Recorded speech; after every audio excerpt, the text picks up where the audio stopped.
Hello, happy full moon, everyone. If you don't already know, it's a full moon in Aries. I'm at the beach, as you can see.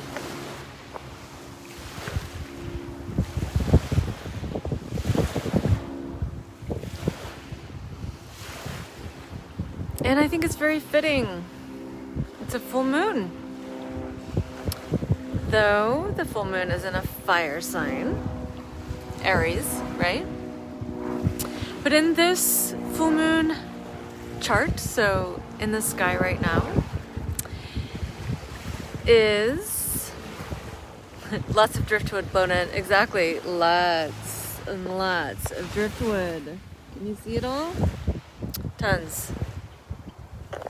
I'm actually sitting at this really cool spot of driftwood. I'll show you.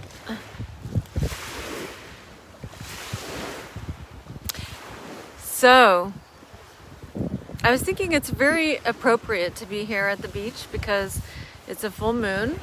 You can hear the waves crashing on the shore.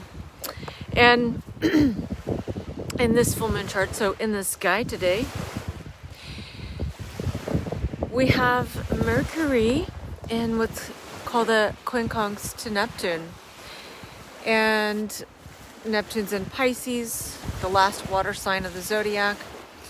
And, you know, Mercury is opposing Chiron. So I really feel like this particular part of the energy right now is very much about letting go of what doesn't serve us anymore and the identity that we're becoming, right?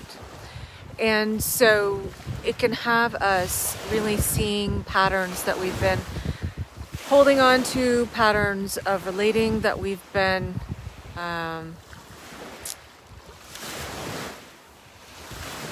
doing for who knows how long, right? Maybe even our whole lives, that is not current to who we're becoming. So I think that this is a full moon where we could see there's a dissolving of relationships, dissolving of patterns, dissolving of things that don't resonate with who we're becoming.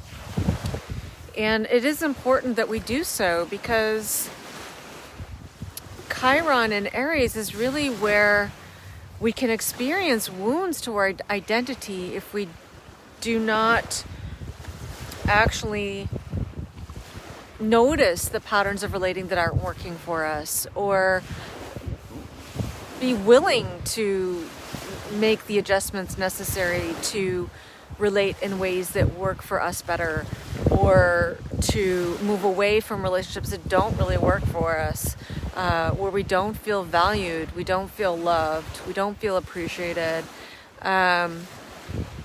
So it is really important that we make those shifts and changes within ourselves so that we can move towards relationships and relating that actually does work for us, that does bring us a sense of self-value, and actually where we feel we're being valued and we are valuing the reflections that are coming in our relating. So, you know, Mars is in a balsamic conjunction, which is a completing cycle or completion type of energy with the sun. It's opposing the moon. So Mars is the ruler of the full moon. So, yeah, I definitely think that there could be something in whatever's being reflected right now in our lives that is giving us the opportunity to allow old patterns to dissolve. And that way new patterns of relating can occur and birth into our lives. And it will be like a rebirthing ourselves, right? So that's pretty much what I am sensing right now. I've been talking about this full moon for a while, so I won't talk about it, continue to talk about the things I've already talked about. It would just be repeating things. And if you're wondering, you can always go back to my past sharings and see what I've been talking about in regards to this full moon. But this was one piece I really wanted to talk about, was that Mercury in a quincunx to Neptune. And Neptune's in Pisces. Just old chapters that are really being dissolved now. And as we take action to do that, just know that it's creating space for creating new chapters in our lives, and that are more congruent with our newest values, and valuing ourselves in a deeper and maybe new ways, right? So, happy full moon. And if you've been following me, you know I'll be back tomorrow. And so have a lovely morning, afternoon, evening, wherever you are in the world, and I'll see you tomorrow.